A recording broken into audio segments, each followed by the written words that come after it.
¿Cómo será recordada en el futuro Angela Merkel? Una carrera política de 31 años, 16 como primer ministro de Alemania. Sin embargo, no creo que sea recordada por Alemania. Será recordada, creo, por dos cosas. Como la última, por ahora, gran líder europea y también por haber representado un tipo de político que ha ido desapareciendo. Aquellos que no se enriquecen en el poder, aquellos que ejercen su labor en la forma más parecida al resto de la población. Una será un elemento fundamental para definir el futuro del proyecto europeo y el otro para la ética de la responsabilidad que debiera acompañar y que escasamente acompaña a los políticos en el día de hoy. De hecho, cuesta encontrar otros ejemplos.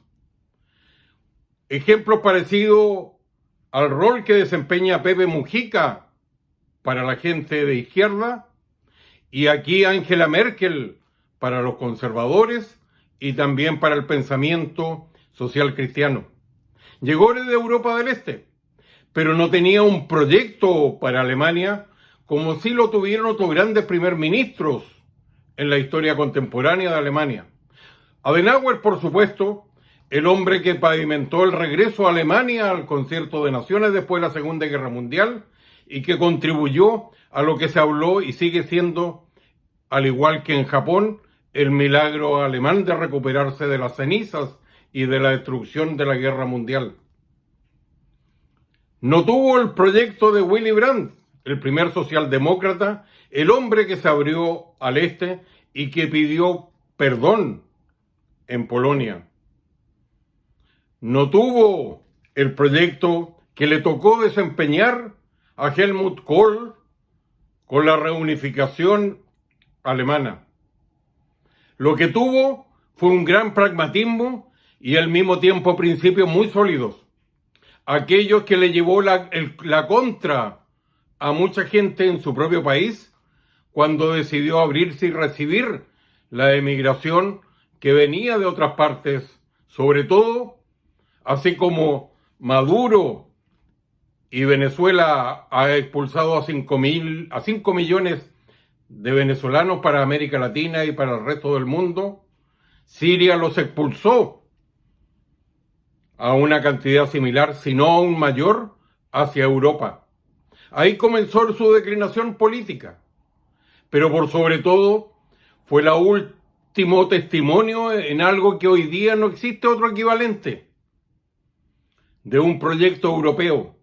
Probablemente en sus principios y en su pragmatismo influyó también el hecho de haber venido de la Alemania Oriental, de Europa del Este. Sobre todo en su pragmatismo, en saber lo que se podía hacer y lo que no se podía hacer. También en su ejemplo que dio de que estaba al servicio y no para servirse del poder. En decir que no era una modelo cuando le reprochaban que no usaba ropas elegantes, sino una especie de uniforme de trabajo. Estaba también en algo que se da mucho en Europa y no en América Latina, en Estados Unidos, en sistemas presidenciales en general, que uno elige a una persona y no a la familia. Lo habíamos visto con la señora Thatcher en Inglaterra, donde poco se conoció a su esposo, como también poco se conoció al esposo de Angela Merkel. Por esas dos cosas será recordada. Una líder o lideresa de Europa con un proyecto y una idea conjunta, una solidez de principio y un pragmatismo en la ejecución y por representar un tipo de político que ha desaparecido o que está desapareciendo para mala suerte de la democracia contemporánea y que tanto daño le hace. Ese ejemplo ético, de ética de la responsabilidad del ejemplo, es algo que va a permanecer por muchos años con Angela Merkel, además de su proyecto europeo. No así tanto un proyecto para Alemania. Soy Ricardo Israel en mis comentarios y si le gustó, compártalo. Y también suscríbase por esta vía al canal.